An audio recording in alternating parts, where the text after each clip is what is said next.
طالبان کے جو political committee ہے اس کی وفد کی میرے ساتھ تیسری نشست ہوئی.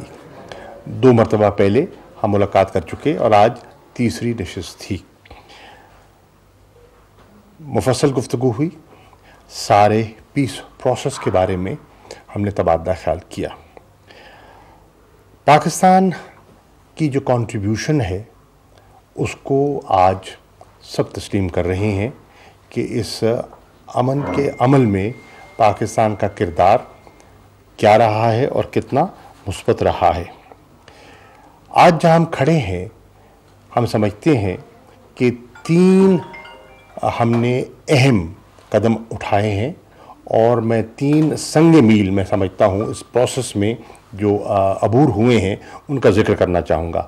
پہلا، دوحہ پیس ایگریمنٹ جو 29 فروری کو ہوا اور جس میں میں خود موجود تھا. دوسرا سنگ میل تھا commencement initiation of the Afghan peace process, ان کا آپس میں مل بیٹھنا.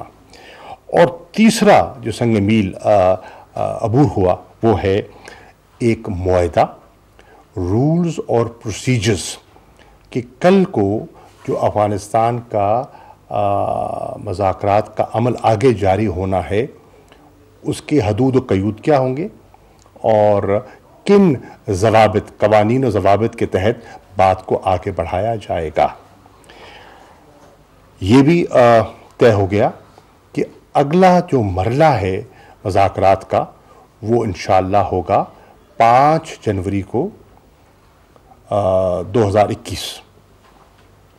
وینیو ابھی طے ہونا ہے، اس پر مختلف پوائنٹ آف ویوز ہیں، مختلف تجاویز ہیں جو زیر غور ہیں.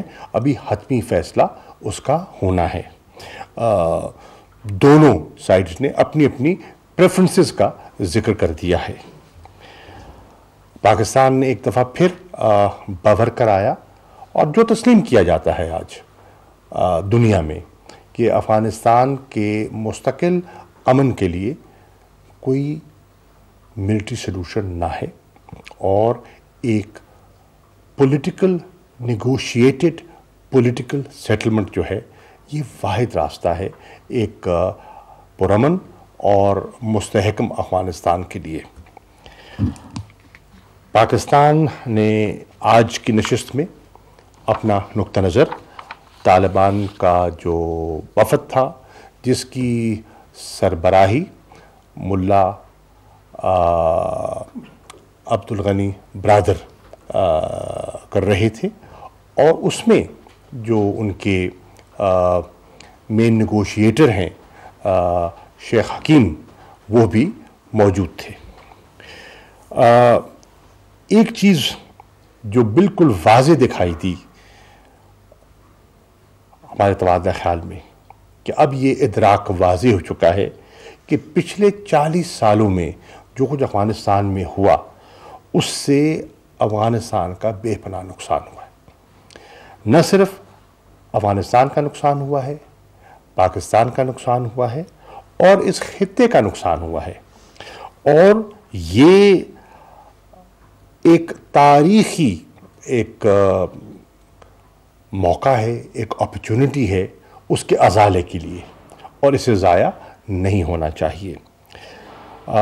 اس پہ بھی تبادلہ خیال ہوا کہ ایک طرف تو مذاکرات کا عمل جاری ہو چکا ہے لیکن اس کے ساتھ ساتھ جو وائلنس ہے اس میں جو ریڈکشن کی توقع کی جا رہی تھی وہ ابھی دکھائی نہیں دے رہی اور ہماری خواہش ہے کہ اس میں ریڈکشن آئے، اس میں کمی آئے، تشدد میں کمی آئے.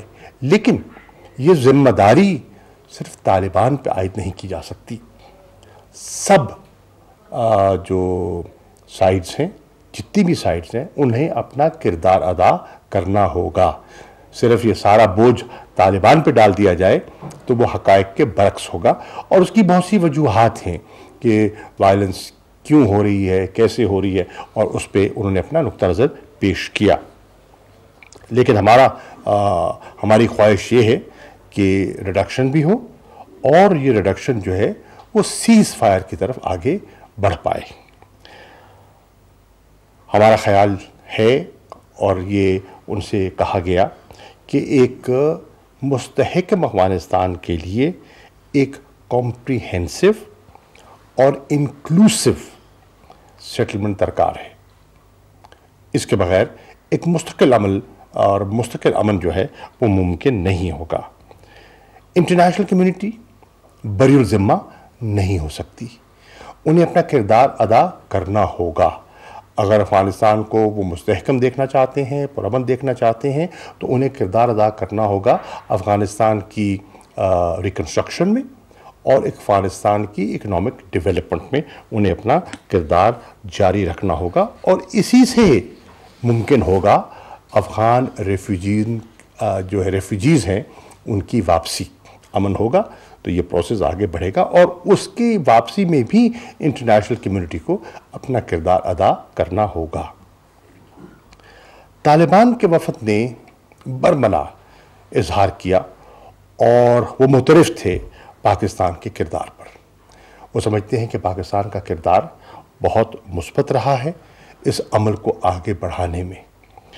وہ سمجھتے ہیں کہ، اور وہ شکر گزار بھی ہیں، نہ صرف سمجھتے ہیں، شکر گزار بھی ہیں کہ پاکستان نے افغان مہاجرین کا جس طرح پاکستان نے دیکھ بھال کی ہے اس کے لیے وہ معترف ہیں اور شکر گزار ہیں۔ وہ یہ بھی سمجھتے ہیں، طالبان اس بات پر قائل ہو چکے ہیں کہ اس لڑائی کا مزید رہنا ان کے مفاد میں نہیں ہے، افغانستان کے مفاد میں نہیں ہے۔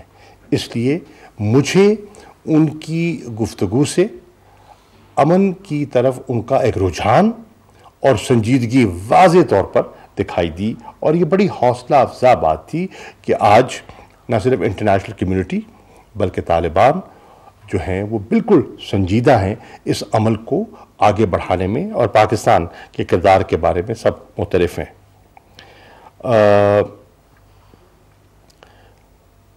میں پہلے کہہ چکا کہ 5 جنوری کو انشاءاللہ اس عمل کو آگے پھر بڑھنا ہے، جہاں سے بات ختم ہوئی وہاں سے بات کا آغاز ہوگا، اور انشاءاللہ یہ وفد جو ہے یہ وزیر اعظم سے ملاقات بھی کرے گا۔ شکریہ۔